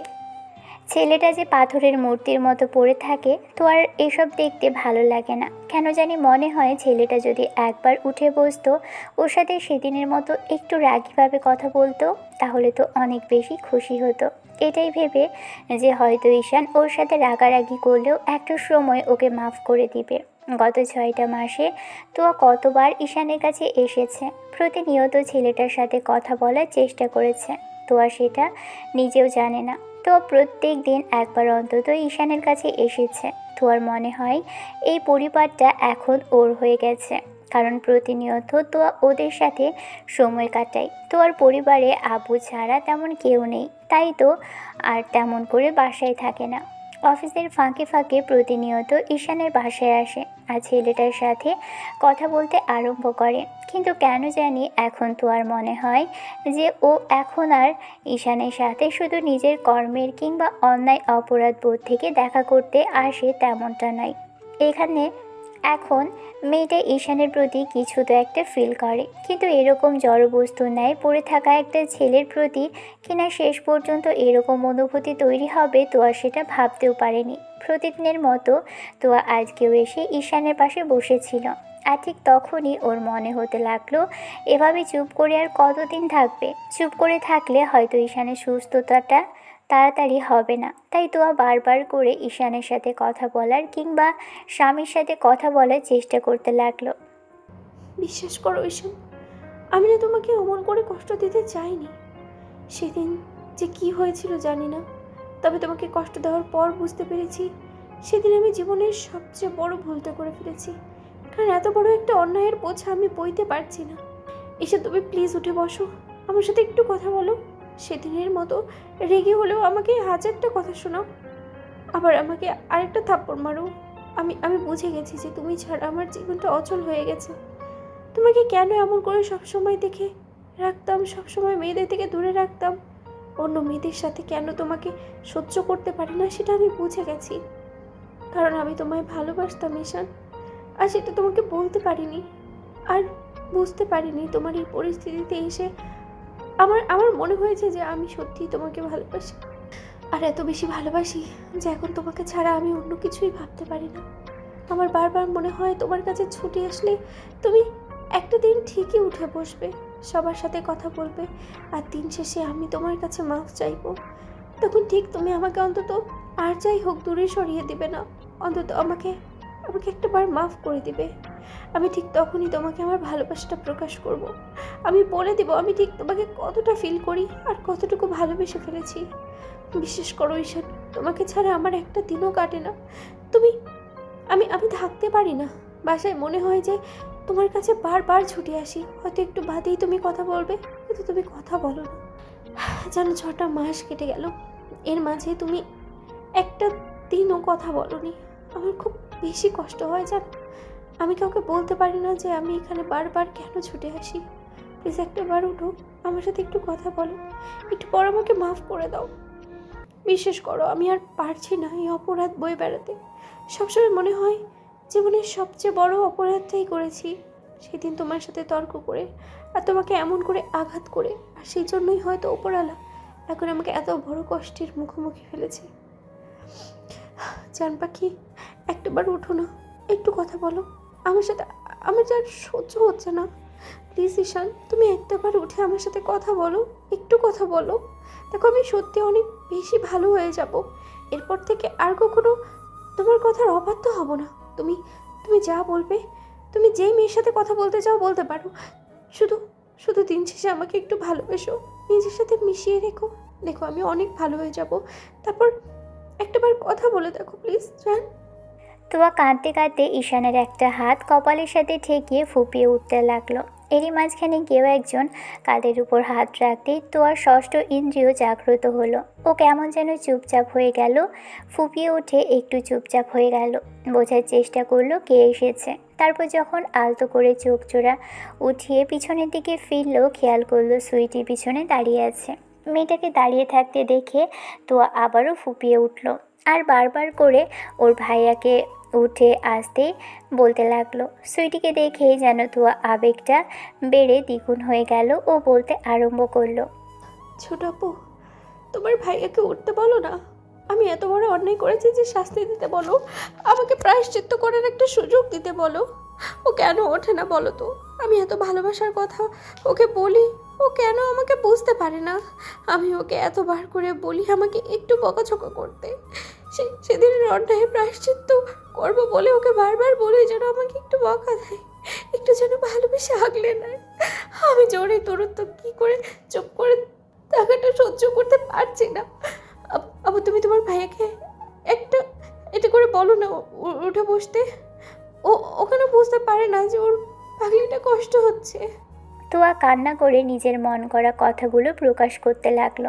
একটা পর্যায়ে সুইটি আর তোমাকে উঠিয়ে চোখের পানি মুছিয়ে দিয়ে বলতে আরম্ভ করলো, কান্না করো না ভাবি, সব কিছু ঠিক হয়ে যাবে। দেখো একটা সময় ভাইয়া ঠিকই উঠে আসবে আর তোমাকেও ভালোবাসবে। সুইটির মুখে ভাবি শব্দটা শুনে তোয়া কিছুক্ষণ যাবত তার দিকে তাকিয়ে রইল। তারপর একটা সময় হাউমাউ করে কান্না করে সুইটিকে জড়িয়ে ধরলো আর বলতে লাগলো, আমি জানি না তোমার ভাইয়া কখনো আর সুস্থ হবে কিনা, কিন্তু যদি না হয় তাহলে আমিও আর নিজেকে শেষ করে দেব। দেখো আমি আর ওই দূরত্ব মেনে নিতে পারছি না। আমি জানি না ওকে কখনো আবার স্বাভাবিক লাইফে দেখতে পাবো কিনা, তবে আমি চাই ও সুস্থ হয়ে উঠুক। আমি যে ওকে খুব বেশি ভালোবাসি আপু। আমি না ওই রাগী চেহারাটা আরেকটা বার দেখতে চাই। ওর ভালোবাসাটা আমি একটু খুব কাছ থেকে পেতে চাই। আম্মু মারা যাওয়ার পর থেকে না আমি খুব একা হয়ে পড়েছিলাম, তাই কখন কি অন্যায় করেছি সেটা নিজেও জানি না। সব সময় অহংকার দেখাতাম, অহংকারের বসে একটা সময় তোমার ভাইকে কষ্ট দিয়ে ফেললাম। দেখো আর সেই কষ্টের কারণে এখন তোমার ভাই আমার সাথে একটুও কথা বলে না। তোয়া অনেকক্ষণ যাবৎ কান্নাকাটি করলে একটু বাদে ঈশানের আম্মু এসে ওই মেয়েটাকে বোঝালো। উনিও জানেন যে মেয়েটা ঠিক কেন এ বাসাতে আসে। হয়তো ভাইয়া ঈশানকে অর্থাৎ ওনার ছেলেকে খুব বেশি ভালোবাসে বলে বুঝে শুনে মেয়েটাকে বাসায় পাঠিয়ে দিল। দুদিন পরের ঘটনা, তো অফিসের কাজে বাইরে গিয়েছিল আর ঠিক তখনই সুইটির নাম্বার থেকে কল আসে। সুইটি কল করে জানালো ঈশানের জ্ঞান ফিরেছে আর ছেলেটা সবার সাথে কথা বলছে। এসব কিছু শোনার পর তোয়ার কাছে সবটা স্বপ্নের মতো মনে হয়েছিল। তারপর যখন সুইটি আবারও বিষয়টা জানালো তখন মেয়েটা চুপ করে থাকতে পারেনি, বলল এক্ষুনি আসছে। তোয়া বাসার উদ্দেশ্যে ফিরতে আরম্ভ করে। ফিরতে ফিরতে সন্ধ্যা হয়ে যায়। তারপর যখন ঈশানের বাসার ভিতর আসে তখন সুইটিকে ঈশানের কথা জিজ্ঞেস করলে মেয়েটা ওকে ঈশানের রুমে নিয়ে আসে। ছেলেটা আদাশোয়া হয়ে বসে আব্বুর সাথে কথা বলছে। তোয়া দৌড়ে আসে, ঈশানের সামনে দাঁড়ায়। মেয়েটাকে নিজের সামনে দেখে ঈশান অবাক হয়ে যায়। ও এখানে কেন সেটাই ভাবে। ঈশান আর এক মুহূর্ত চুপ করে থাকতে পারে না। তোয়াকে রেখে উঠে বসার চেষ্টা করলে তখন তোয়া মুখে হাত দিয়ে কেঁদে ফেলে আর বলতে আরম্ভ করে, তুমি তুমি সুস্থ হয়ে গেছো? এখন থেকে দেখবে আমি সব ভুল শুধরে নেব। এবার আমাকে একটা সুযোগ দাও, আমি আর কখনো এরকম ভুল করব না। আমি যে অন্যায় করেছি তার জন্য তোমার কাছে হাত জোড় করে মাফ চাইছি। আর কখনো এমন ভুল হবে না। প্লিজ একটাবার আমার সাথে কথা বলো। এ কি, আপনি এখানে কেন? আপনি এখানে কি করছেন? আর কি চান আমার কাছে?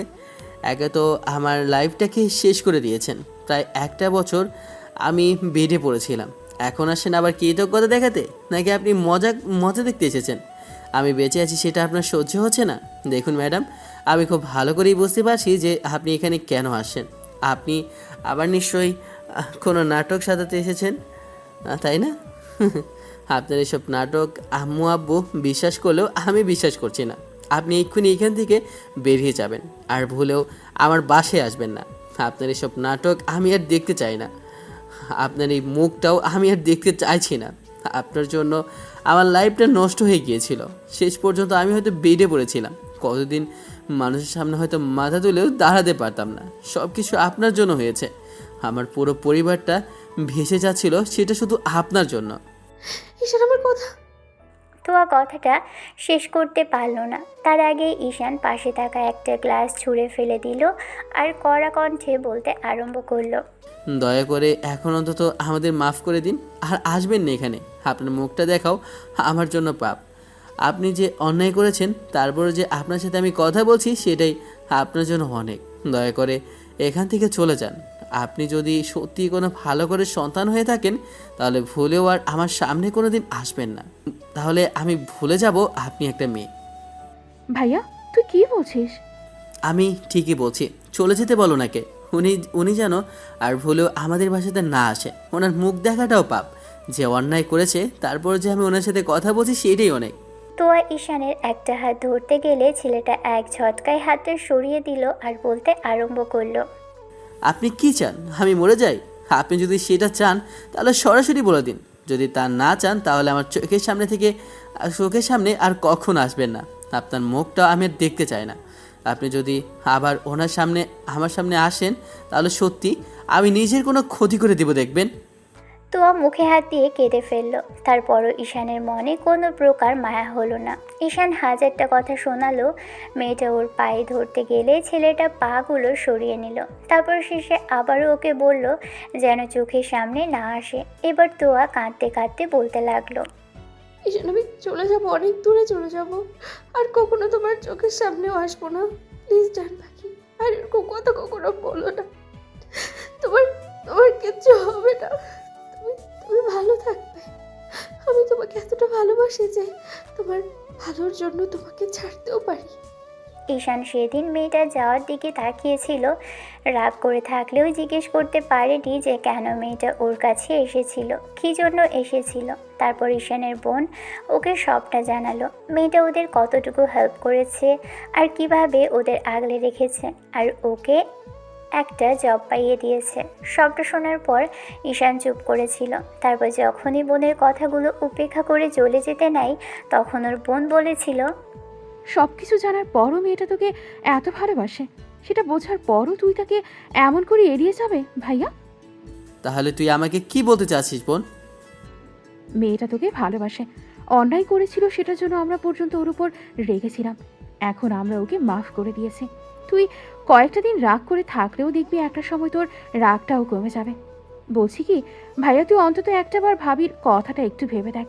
ভাবি ভুল করেছে, তার জন্য আমরা ওকে শাস্তি দিয়েছি। এখন তুইও যদি রাগ করে থেকে ভাবিকে দূরে সরিয়ে দিস, তাহলে না ভালো থাকতে পারবি তুই, আর সবটা জানার পর যখন ভাবির বিয়ে হয়ে যাবে তখন ভাবিও কষ্ট পাবে। ঈশান একটু চুপ করে থেকে বোনের মুখের পাশে সেদিন হাত রেখে বলেছিল, বোন, আমরা সবসময় যা চাই তা হয় না, আর কিছু জিনিস আমাদের হাতের মুঠোয় এসে দাঁড়ালেও সেটা নিজের করে নিতে হয় না। ভাইয়া এমন কথা কেন বলছিস? আমাকে সবটা বুঝিয়ে বল। আমি তোর কথার আগাগোড়া কিছুই বুঝতে পারছি না। সত্যি তো এইটাই যে আমার কোনো যোগ্যতা নেই ওনাকে ভালোবাসার। তুই তো জানিস না বোন, ওনাকে আমি অফিসে আসার পর থেকেই পছন্দ করতাম, কিন্তু কখনো বলা হয়ে ওঠেনি। উনি অফিসের বসের মেয়ে, এত বড় লোকের মেয়েকে আমার কি যোগ্যতা আছে ভালোবাসার? তার দিকে তাকানোর মতো সুযোগটা আমার ছিল না। অনেকবার করে নিজেকে বুঝিয়েছি যে এইসব প্রেম ভালোবাসার মধ্যে আমার মতো ছেলে জড়ানো ঠিক না। আমি অনেকবার চেষ্টা করেছি ওনার থেকে দূরে থাকতে, কিন্তু উনি ততবারই আমাকে আমাকে কাছে ডেকে নিতেন। আর তারপরে এমন কিছু হলো, আমি চাইতাম উনি আমাকে ঘৃণা করুক, সেটাই হয়েছিল। আর এত বেশি ঘৃণা করেছে যার জন্য আমাকে অফিস থেকেও বেরিয়ে আসতে হয়েছে। আমার কোনো যোগ্যতা নেই বোন ওনাকে ভালোবাসার, ওনার ভালোবাসা পাবার। উনি অনেক বড় লোকের মেয়ে, উনি অন্য কোথাও অন্য কাউকে ভালোবেসে সুখে থাকুক, আমি সেটাই চাই। সেদিনের পর সুইটি চাকরিটা কন্টিনিউ করলেও কখনো আর ঈশানের তোয়াকে কোনো কিছু বলেনি। তোয়া ম্যাডামকে বারবার জিজ্ঞেস করলেও তখন সুইটি চুপ করে থেকেছে। মেয়েটা ওর সামনেই কেঁদেছে, তারপরও কিছু বলতে পারেনি। ওর ভাইয়া চুপচাপ মেয়েটার থেকে দূরে সরে গেছে। আর সরে যাবে নাই বা কেন? এত বড় লোকের মেয়েকে ভালোবাসার মতো যোগ্যতা যে ওর নেই, ঈশান সেটাই মনে করে। তারপর পার হয়ে গেল মাঝে আরও 6টা মাস। এই 6টা মাসে ঈশান নিজেকে গুছিয়ে নিয়েছে, ভেবেছে যা হবার নয় তা নিয়ে চিন্তা করাটাও অন্যায়। এরই মাঝখানে তো আর আপু ওর বিয়ের কথা বললে মেয়েটা বিয়ে করতে চায়নি। জোরপূর্বক ওকে বিয়ে দেওয়ার কথা বললে মেয়েটা কান্নাকাটি জুড়ে দেয়। তারপর ওর আব্বু অনেক চেষ্টা করে ওকে বুঝিয়েছে বিয়ের জন্য। তারপর আপুর ইমোশনালি ব্ল্যাকমেলের জন্য তোয়াও ভেবেছে যেহেতু ঈশান ওর কাছে ফিরে আসবে না, 6টা মাসের অপেক্ষায় যে ওর জন্য যথেষ্ট ছিল না। তারপর তোয়া রাগ করে এক প্রকার ওর আব্বুকে বলে দেয় ও বিয়েতে রাজি আছে। তারপরে আব্বু তোয়ার জন্য অনেক ভালো একটা ছেলে দেখে, ওর বিয়ে ঠিক করে দেয়। তোয়া ভাবেনি আর কখনো ঈশানের সাথে কোনো দিনও দেখা হবে কিংবা ওকে সামনে থেকে দেখতে পাবে। আর এই 6টা মাসের মধ্যে ঈশান অনেক চেষ্টার পর একটা চাকরির ব্যবস্থা করতে পেরেছিল। আর চাকরিটা পাওয়ার পর থেকে আবারও সেখানে নিজের মতো করে কাজ করে বসের অনেক প্রিয় হয়ে উঠেছে। কিন্তু এই অফিসে আসার পর থেকে কোনো মেয়ের সাথে কথা বলেনি, তেমন করে তাকায়নি। ভয় লাগে ওই ঘটনার পর থেকে যদি আবারও কেউ মান সম্মানের দিকে হাত বাড়ায়, এমন একটা নাটক দ্বিতীয়বার হবে না তার কি গ্যারান্টি আছে? তাই সব সময় মেয়েদের থেকে দূরে সরে থাকতো। এমনকি নিজের কাজ ছাড়া অন্য কারোর সাথে তেমন করে কথাও বলেনি। কাজের এক্সপিরিয়েন্স থাকায় অফিসে এসে কাজ করতে অসুবিধা হয়েছে। আর অফিসের বস ঈশানের কাজ আর সততা দেখে মুগ্ধ, তাই একে একে ওকে পদোন্নতি দিয়ে 6টা মাসের মধ্যেই অফিসের ম্যানেজার করে দিয়েছে। ঈশান অবাক হয়েছিল, ভেবেছিল আবার মানুষের নজরের রসাতলে পড়বে কিনা, কিন্তু তেমনটা হয়নি। গত 6 মাস যাবৎ ভালোই কাজ করছিল। এরই মাঝখানে সুইটি অনেকবার ওর ভাইয়াকে বলেছে তোয়া ম্যাডাম অর্থাৎ ওর অফিসের বসের বিষয়টা ভেবে দেখতে। ঈশান ভেবে দেখা তো দূরে থাক, আর চিন্তাও করতে চায়নি মেয়েটার কথা। সুইটিও ভাইয়াকে বোঝাতে বোঝাতে ব্যর্থ, তাই রাগ করে আর কখনো এসব বিষয়ে কথা বলবে না বলে জেদ ধরে ওর ভাইয়ের সাথে এসব বিষয় নিয়ে কখনো কথা বলেনি।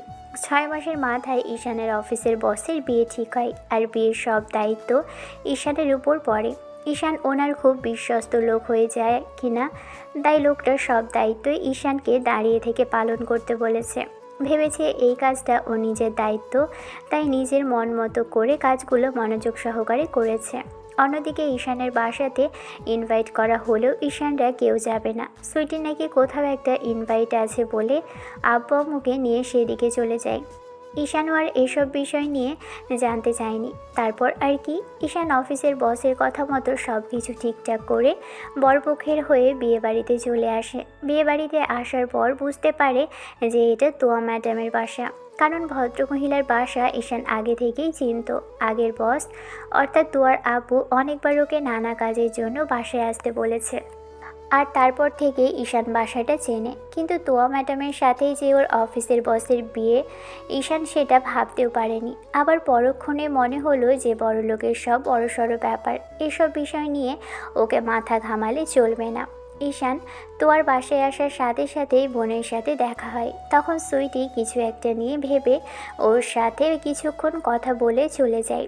অন্যদিকে তোয়াকে এই মুহূর্তে সাজানো হচ্ছিল। তখন সুইটি এসে ওর পাশে দাঁড়াতেই ভদ্রমহিলা একবার অসহায় চোখে তাকালে সুইটি বলতে লাগলো, আপু, ভাইয়া এসেছে। সুইটির কথাতে তোয়া উঠে দাঁড়ালো। সবার দিকে একবার তাকিয়ে থেকে মেয়েটার দিকে ফিরতেই তখন সুইটি আবারও বলতে লাগলো, আমার ভাইয়ার কথা বলছি। তোমার যে ছেলেটার সাথে বিয়ে ঠিক হয়েছে সেই ছেলেটা ভাইয়ার নতুন অফিসের বস, আর সেই জন্যই ভাইয়া এখানে এসেছে। আমি সত্যি করেই জানতাম না ভাইয়ার অফিসের বসের সাথে তোমার বিয়েটা হচ্ছে, কিন্তু এখন দেখার পর অবাক লাগলো। তোয়া অনেকক্ষণ যাবৎ সুইটির সাথে কথা বললেও অনেক বোঝানোর পরও যখন মেয়েটাও জেদের কাছে অটল, উল্টো আরও সুইটিকে বলতে লাগলো, ঠিক আছে, যে ছেলেটার সাথে আমার বিয়ে, ওই ছেলেটাকে একটু ডেকে আনবে। তুমি বলবে আমার ওনার সাথে গুরুত্বপূর্ণ কিছু কথা বলতে চাই। কিন্তু আপু, এই মুহূর্তে কি উনি আসতে চাইবে? উনি তো স্টেজে বসে আছে, কিছুক্ষণ পরেই হয়তো খাবারের ব্যবস্থা করবে, আর তারপরই বিয়ে। বিয়েটা হলে তবেই না খাবারের ব্যবস্থা হবে। তুমি যাও, এক্ষুনি গিয়ে বলো আমি ডাকছি। আর যদি না আসতে চায় তাহলে আমাকে কল করে ফোনটা ধরিয়ে দেবে। সুইটি নিরুপায় হয়ে ঈশানের অফিসের বস অর্থাৎ তোয়ার হবু বরের কাছে চলে যায়। তারপর গিয়ে লোকটা সাইডে দাঁড়িয়ে উসখুস করতে থাকে। ভদ্রলোক বুঝতে পেরে বলতে লাগে, কি হয়েছে, কিছু বলতে চান আপনি? না মানে, আসলে ম্যাডাম আপনাকে ডাকছিল, বলছিল যে আপনার সাথে নাকি গুরুত্বপূর্ণ কিছু কথা আছে। একটু বাদেই তো বিয়ে, এখন আবার কি গুরুত্বপূর্ণ কথা? বিয়ের পর বললে হয় না? আমি তো বলতে পারবো না স্যার, ম্যাডাম বললো যে খুবই গুরুত্বপূর্ণ কথা। আপনি যদি যেতেন তাহলে খুব ভালো হতো। ছেলেটা কিছু একটা ভাবলো। সুইটি লোকটার উত্তরের অপেক্ষা করতেই তখন ছেলেটা ওর পাশে থাকা লোকগুলোকে বলে উঠে গেল। তোয়ার রুমে এসে এবার ছেলেটা দেখলো ভদ্রমহিলা আগে থেকেই দাঁড়িয়ে আছে। এবার তোয়া লোকটাকে উদ্দেশ্য করে বলতে লাগলো, হ্যাঁ ঠিক আছে, বুঝতে পারছি, কিন্তু বিয়েটা হলে রাতে তো আমাকে পাবেন, আর বিয়েটা করলে তো আপনি আমার সাথে কথা বলার সুযোগ পাবেন। মানে কি? আমি তো কিছুই বুঝতে পারছি না। বিয়েটা হবে না মানে? আপনি কি আমার সাথে এই মুহূর্তে মজা করছেন মিস তোয়া? বিয়ের ঠিক আগ মুহূর্তে আপনার কি মনে হচ্ছে আমি আপনাকে রুমে ডেকে নিয়ে মজা করছি? যদি তাই মনে হয় তাহলে কান খুলে শুনে রাখুন, আমি আপনাকে বিয়ে করতে পারবো না। আপনাকে বিয়ে করা এই মুহূর্তে আমার পক্ষে সম্ভব না। ছেলেটা কিছুক্ষণ ধরে চুপ করে থেকে এবার ফিক করে হাসলো। ভদ্রলোক তোয়ার কথাগুলো সিরিয়াস নেয়নি, সেটা বুঝতে পেরেই তোয়া বেশ খানিকটা মেজাজ হারালো আর রেগেই বলতে লাগলো, মিস্টার রাকিব, আমি আপনাকে সত্যিটা বলতে চাইছি আর আপনি হাসছেন। আপনার এই হাসির কারণটা কিন্তু একটু বাদেই ফিকে হয়ে যাবে। আমি যেটা সত্যি সেটাই বলছি, আমার পক্ষে সম্ভব না আপনাকে বিয়ে করা। আমি যে ছেলেকে ভালোবাসি ওকে ছাড়া অন্য কাউকে বিয়ে করব না। আর যেই ছেলের কথা বলতে চাইছি সে আর কেউ না, আমার অফিসের ম্যানেজার ঈশান। লোকটার চোখ কপালে ওঠার উপক্রম হলো। এবার তোয়া আর এক মুহূর্ত দেরি না করে সব ঘটনা খুলে বলল। সবটা শোনার পর তোয়ার মুখের দিকে লোকটা তাকিয়ে রইল। তোয়া বুঝতে পারলো লোকটা বিয়েটা ভাঙতে চাইবে না, মান সম্মান বাঁচানোর চিন্তা করে হলেও জোর করে বিয়েটা করতে চাইবে। আর বিয়ের পর সব ঠিক হয়ে যাবে বলে সবটা এড়িয়ে যাবে, আরও হয়তো বলবে বিয়ের আগে এসব প্রেম ভালোবাসা থাকে। তাই তোয়া বলতে লাগলো, আমি জানি আপনি হয়তো বিয়েটা ভাঙতে চাইবেন না, কিন্তু আমি যেটা বলবো সেটার পরে হয়তো আপনার এই বিয়ে করার আর কোনো ইচ্ছে থাকবে না। দেখুন মিস্টার রাকিব, আপনি হয়তো ভাবছেন যে সামান্য প্রেম ভালোবাসার বিষয়, কিন্তু ওর সাথে আমার অনেক দিনের সম্পর্ক ছিল। এমনকি আমরা বেশ কয়েকবার ফিজিক্যাল ইন্টিমেটও হয়েছি। তারপরও আপনি চান তাহলে বিয়েটা করতেই পারে। ঈশান আমার উপরে রাগ করে আছে তাই বিয়েটা করতে চাইছে না, কিন্তু যদি আপনি বিয়েটা করে নেন তারপরে দেখতে পাবেন যে বিয়ের পরে আমি ঈশানের সাথে পালিয়ে যাব। আপনার বউ হওয়ার অবস্থায় আপনি নিশ্চয়ই চাইবেন না যে বাড়ির মান সম্মান মানে বাড়ির বউ অন্য কারোর সাথে পালিয়ে যাক। সবটার সমাধান করার সুযোগ থাকতেই সেটাই করে নিন। তারপর যদি কিছু একটা হয় এইগুলো নিয়ে কিন্তু কপাল চাপড়ালেও কাজ হবে না। এখন দেখুন আপনার হাতে সময় আছে, আপনি চাইলে সমস্যার সমাধান দিতে পারেন। আব্বু আমাকে জোর করে বিয়েতে রাজি করিয়েছে, নাহলে আমি বিয়েটা করতাম না। আমি ভেবেছিলাম আপনাকে কথাগুলো বলবো, কিন্তু আপনি কথাগুলো শুনতেই চাননি তখন, তাই আজকে বলতে চাচ্ছি। লোকটা তোয়াকে বারবার জিজ্ঞেস করতে লাগলো ও সিরিয়াস কিনা। অনেকবার বলার পর তোয়া রাগীভাবে হ্যাঁ উত্তর দিতেই লোকটা এবার ঈশানকে কল করলো। ঈশানের ইচ্ছে না থাকার সত্ত্বেও ম্যাডামের রুমে আসলো। এসে দেখলো দুজন দাঁড়িয়ে আছে, ওদের থেকে দূরে সুইটি দাঁড়ানো। ছেলেটা এসে কিছু বলতে যাবে তার আগেই ওর বস বলতে লাগলো, ঈশান, আমি কি শুনছি তো ম্যাডামের সাথে নাকি তোমার সম্পর্ক ছিল, তোমরা নাকি অনেক গভীর সম্পর্কে জড়িয়ে পড়েছিলে। এখন কি বলছেন উনি? আর এখন নাকি তুমি ওনাকে চিনতেই পারছো না আর বিয়েটাও করতে চাচ্ছ না। সেজন্য ম্যাডাম আমাকে সবটা জানালো। এসব কি সত্যি ঈশান? ঘটনাটাকে আরেকটু সত্যি প্রমাণ করতে তোয়া এগিয়ে এসে ঈশানের মুখের দুপাশে হাত রাখলো আর কাঁদো কাঁদো কণ্ঠে বলতে আরম্ভ করলো, বেবি, বলো না যে তোমার সাথে আমার সম্পর্ক ছিল। তুমি ওনাকে সবটা ডিটেলে বলো, নাহলে উনি বুঝতেই চাইছেন না। আর তুমি না আমাকে ভালোবাসো, বলো। এখন তুমি অন্তত বারণ করো না, জান পাখি, বলো না যে আমরা অনেক গভীর সম্পর্কে ছিলাম। উনি বুঝতেই চাইছেন না। তোমাকে ছাড়া আমি কি করে থাকবো বলো? ঈশান বেবি, প্লিজ কিছু একটা বলো। এই মুহূর্তে যদি তুমি আমাকে বিয়ে না করো, যদি যদি বিয়েতে হ্যাঁ না বলো, আর আর সত্যিটা যদি না বলো, তাহলে কিন্তু আমি সুইসাইড করে নেবো। দেখো, তোমাকে ছাড়া অন্য কাউকে বিয়ে করা আমার পক্ষে সম্ভব না। আরে আরে, কি সব আজে বাজে কথা বলছেন? সুইসাইড করতে হবে না তোমরা। আমি ওকে জিজ্ঞেস করছি, ও হ্যাঁ বললেই। ও, আপনার বিশ্বাস হচ্ছে না যে আমরা সম্পর্কে ছিলাম? ঠিক আছে, আপনি আব্বুকে জিজ্ঞেস করুন। আব্বুকে ডাকতে হবে না, আমি ওর আব্বু আম্মুকে ডাকছি। আপনি যেহেতু জানতে চাইছেন, তাহলে সবটা আপনাকে জানানো হবে। এর মাঝে সুইটি ওর আব্বু আম্মুকে কল করে দিয়েছে। অন্যদিকে তোয়া আব্বু এসে বিষয়টা জানার চেষ্টা করলে তখন তোয়া কান্নাকাটি করে বলল, বিয়ে যদি কাউকে করে তাহলে ঈশানকেই করবে, আর যদি জোর করে ওই লোকটার সাথে বিয়ে দেওয়ার চেষ্টা করে তাহলে সুইসাইড করবে। এমন সব কর্মকাণ্ড ঈশান চোখের সামনে দাঁড়িয়ে থেকে দেখল, কিছু বলার সুযোগটাও পেল না। ভয়ে ছেলেটার হাত পা ঠান্ডা হয়ে আসছে। ওর কি বলবে জানে না, তবে এটাই মনে হচ্ছে যে এখন যদি বিয়েটা না করে কিংবা না হয় তাহলে তো ও চাকরিটা যাবে। তাই ঈশান ম্যাডামকে বলার চেষ্টা করতে লাগলো, ম্যাডাম দেখুন, এসব কখনো সম্ভব না। আপনি বড়লোকের মেয়ে আর আমি কোথায় গরিব ঘোড়া ছেলে, তাই বলছি কি আপনি। তার মানে আমার ভালোবাসাটা তোমার কাছে কিছু না? তুমি আমাকে বিয়ে করবে না, তাই তো? ঠিক আছে, আমি যে ভুল করেছি তার জন্য 6টা মাস আমাকে দূরে রেখে শাস্তি দিয়েছো। ঠিক আছে, তাও যদি তোমার শাস্তি দেওয়ার ঠিক না হয়, তাহলে আমি নিজেকে শাস্তি দিচ্ছি। দাঁড়াও। তো আশেপাশে কিছু একটা খুঁজতে লাগলো। তখন সুইটি এসে ওকে আটকাতে গেলে ভদ্রমহিলা সুইটিকে সরিয়ে দিল আর বলতে লাগলো, আব্বু এই বিয়েটা মানবে না, আর তুমি আমাকে বিয়েও করবে না। এত ভালোবাসার পরেও সেটা অস্বীকার করবে। ঠিক আছে, ঠিক আছে, তোমাকে বিয়ে করতে হবে। আমি এখন সুইসাইড করে নেব তোমার সামনে। তারপর দেখি তোমার বস কি করে আমাকে বিয়ে করায়, আর তুমিও আমাকে কি করে ইগনোর করো। তুমি চাকরির ভয়ে এসব বলছো, তাই না? তোমাকে আমি আমার কোম্পানিটাই লিখে দেব।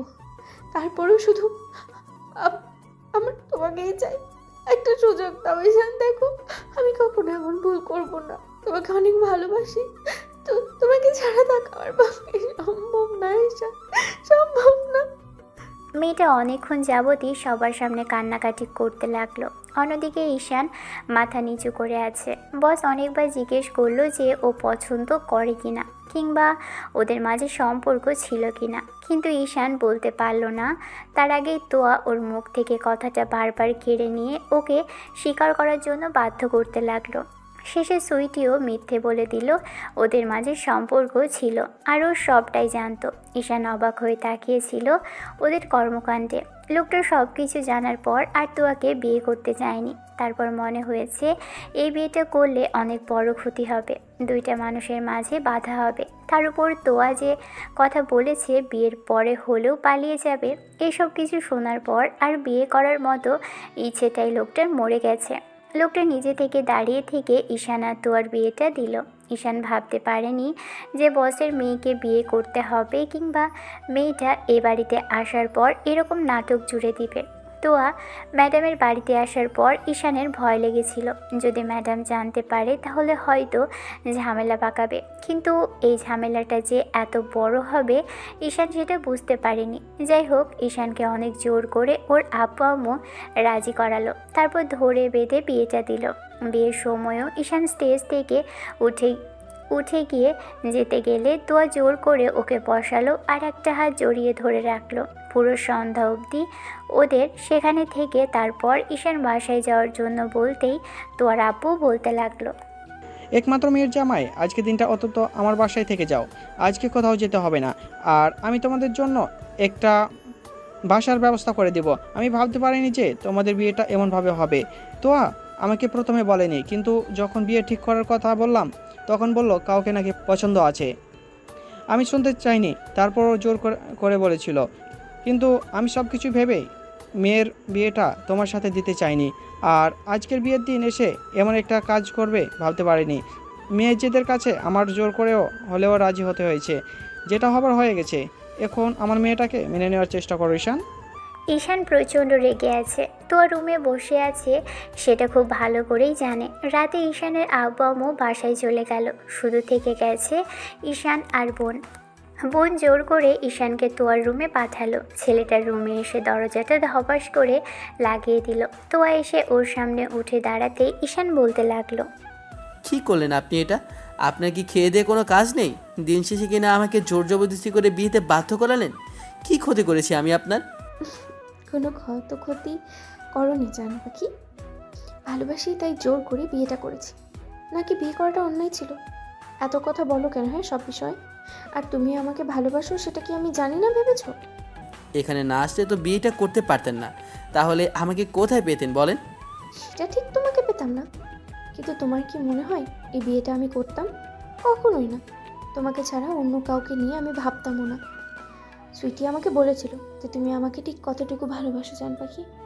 দেখো, যেটা হবার হয়ে গেছে, এখন রাগ করে থেকো না সোনাটা। আমার দিকে এসো, একটু আদর করে দাও আমাকে। ঈশান রাগে জোরে জোরে নিঃশ্বাস নিচ্ছে। মেয়েটা এগিয়ে এসে ওর শার্টের কলার দু হাতে ধরে রাখতেই ঈশান সরে যেতে নিল। তোয়া ঈশানের হাত দুটো জোর করে নিয়ে নিজের কোমরে রাখে, তারপর ওর শার্টের কলারটা খামচে ধরেই ঠোঁটে ঠোঁট মেলায়। ঈশান কিছুক্ষণ চুপ করে রইল, তারপর একটা সময় তোয়ার এমন নরম ঠোঁটের স্পর্শে শান্ত হয়ে যায়। একটু বাদেই তোয়া ওকে ছেড়ে দিয়ে শক্ত করে জড়িয়ে ধরে। ঈশান চুপ করে রইল। তোয়া হাজারটা কথা ঈশানকে ঘিরে বলছিল। তখন ছেলেটা আনমনেই মেয়েটাকে দু হাতে শক্ত করে জড়িয়ে ধরে।